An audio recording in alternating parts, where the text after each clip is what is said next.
chim tang phei đua ya son mo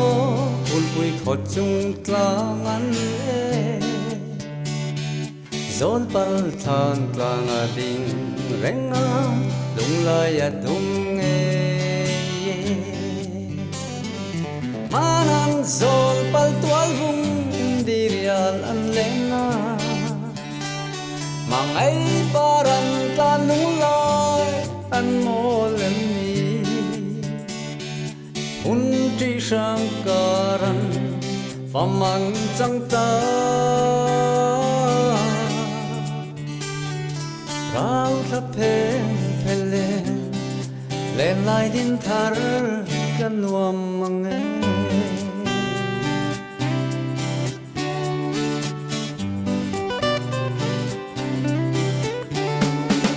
balai hui valentiam Zol pal fam tu alane Tual vung ta pon khon zai rele mo Zau sut pui yang hor dine Manang zol pal tual vung in dirial alena Mangai paran kanung lai an molem ni Un si sangkaran famang cangta rau thapeng phele len lai din thar kan nuam mange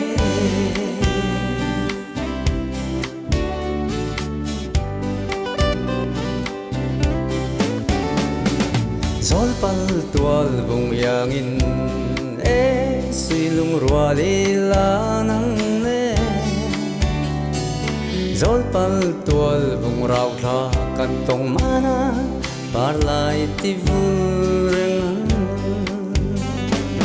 manan zol pal tual vung in dirial alena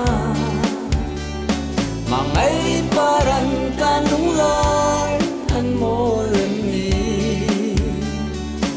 un si sangkaran famang cangta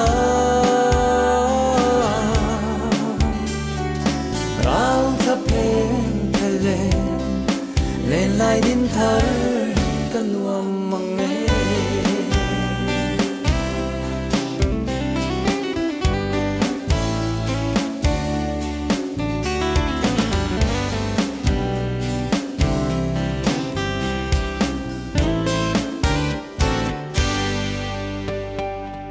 Zol pal tual vung yang in si lung rua li la nang ne Zol pal tual vung rau tha kan tong mana par lai ti vul rengan Manan zol pal tual vung in dirial alena Mangai paran kanung lai an molem si sangkaran famang cangta rau thapeng phele